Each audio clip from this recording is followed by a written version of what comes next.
Good morning, it's Monday the 2nd of June 2014. What a disaster yesterday.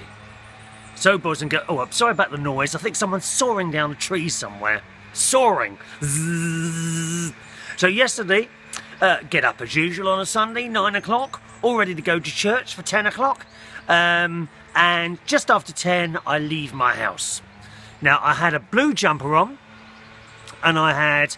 it's got two pockets on the front, and I'm kind of aware that whatever you place in these pockets is not particularly safe, even though they've got little buttons that you would do up. You know how it is, boys and girls.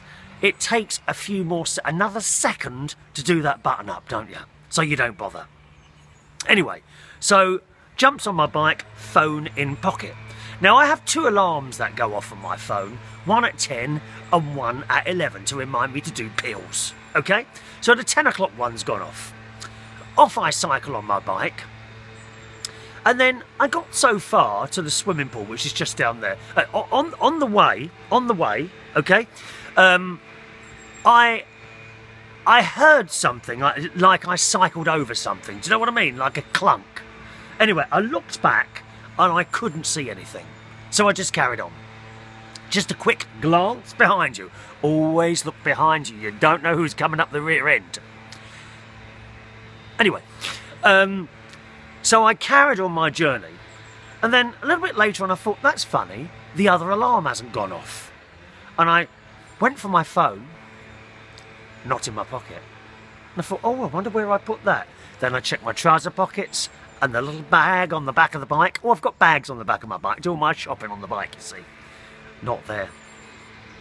I thought, oh no, that clunk must have been the phone.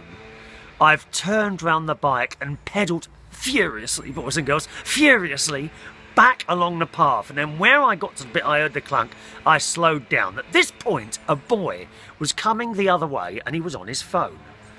And I tried to look. It did look like my phone, and it had the same clear cover. Now, I'm not sure if that was it or not, but I said to him, excuse me mate, have you seen a mobile phone, in that deep Bush voice that I've got? And he said, no. He looked at me and I looked at him, and he carried on walking, and I thought, no, it can't have been, although I thought it might have been.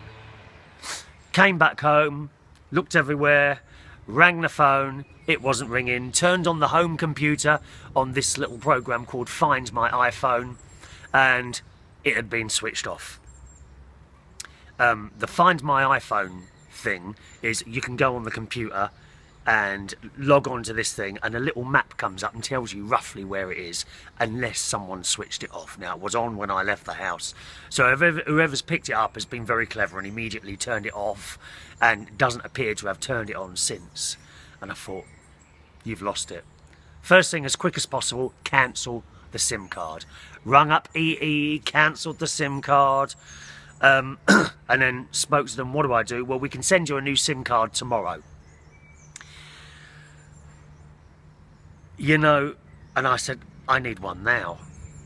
And I was actually in pieces, quite distraught. Not crying, don't get me wrong, not crying. We don't do crying. I was absolutely in pieces, didn't know what to do. I didn't realise how important our smartphones have become to us. It's not like when you lose a phone, when you lost a phone 10 years ago. All you lost was your phone numbers, maybe a few pictures, and that's about it. Everything is on my phone. I make my videos on my phone. I make my calls on my phone. I do messages. I've got my sat-nav on my phone, tells me how to get to and from work and avoid the traffic. It's all on there. The diary's on there. The alarms are on there. It's all on that one phone, isn't it? I was in pieces, absolute pieces. So, lady on the phone says, well, you're not quite out of contract yet. I said, okay, can I do this all down the shop? Yes, so I went down to the EE shop.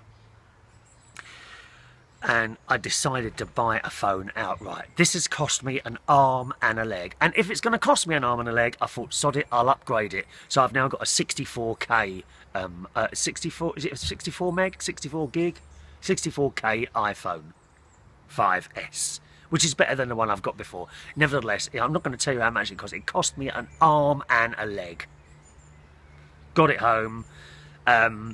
Usually you can back up straight from the cloud, but the new iPhone had an older operating system than the one at the backup restore thing. So I then had to update the iPhone before I could get back the backup.